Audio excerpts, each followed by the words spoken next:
Semana passada nós falamos acerca da Sagrada Escritura de Deus e falamos um pouco sobre a questão dos falsos ensinamentos, a qual tem sido ensinado para a igreja nos dias de hoje.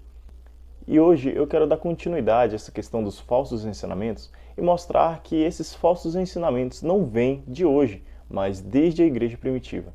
Em Colossenses capítulo 2, versículo 6 em diante, diz o seguinte: Sendo assim, da mesma forma como recebestes a Cristo Jesus, o Senhor, também andei nele, alicerçados e edificados nele, transbordando em gratidão. Tende muito cuidado para que ninguém vos escravize a vãs e enganosas filosofias, que se baseiam nas tradições humanas e na falsa religiosidade deste mundo, e não em Cristo.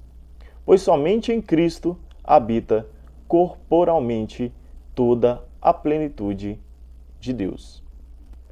Em algumas traduções bíblicas, vocês vão ver que a passagem que fala nas tradições humanas e falsa religiosidade do mundo está escrito nos rudimentos do mundo. A palavra rudimento vem de estrutura inicial, primórdio ou origem. Quando diz rudimentos do mundo, a palavra de Deus está dizendo sobre falsos ensinamentos filosóficos que têm origem neste mundo. E que origem teria falsos ensinamentos deste mundo se não viessem de falsas interpretações humanas? Também separei alguns exemplos de filosofias que têm origem do mundo, desde a igreja primitiva, a qual o apóstolo Paulo, muitas das vezes, na maioria das vezes, batia muito na tecla para que a igreja viesse a se alertar naquele período. Um desses principais exemplos é adoração pagã a deuses astrais, astrologia, prática de magia, bruxaria, misticismo ou adivinhações.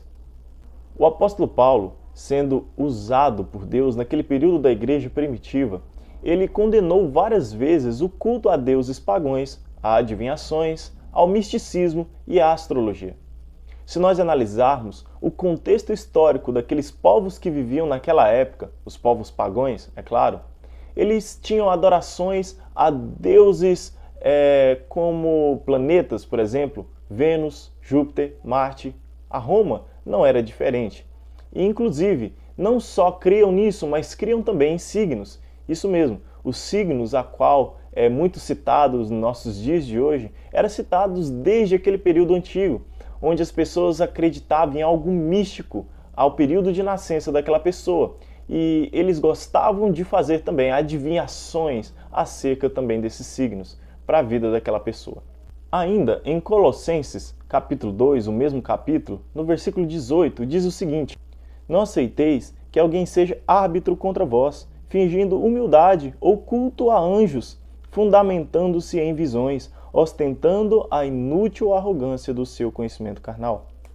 Naquele período, surgiu uma nova seita cristã, a qual eles cultuavam a Deus, criam em Cristo Jesus, mas eles prestavam culto a ídolos, seres angelicais, seres celestiais, a anjos. E isso o apóstolo Paulo condenava.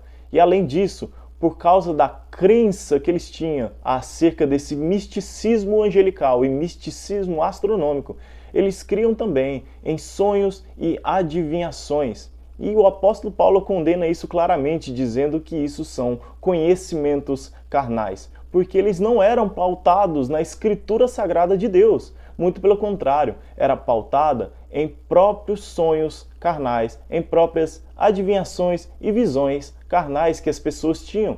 E eles simplesmente tinham falsas visões, falsos sonhos e declaravam: isso veio da parte de Deus. E eles tinham aquilo como verdade. E o apóstolo Paulo vem dizer: vocês estão se aprofundando em meros conhecimentos carnais.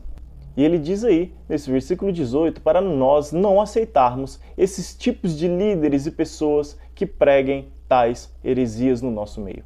Como foi dito no versículo 9 de Colossenses 2, o seguinte, novamente eu vou ler: Pois somente em Cristo habita corporalmente toda a plenitude de Deus.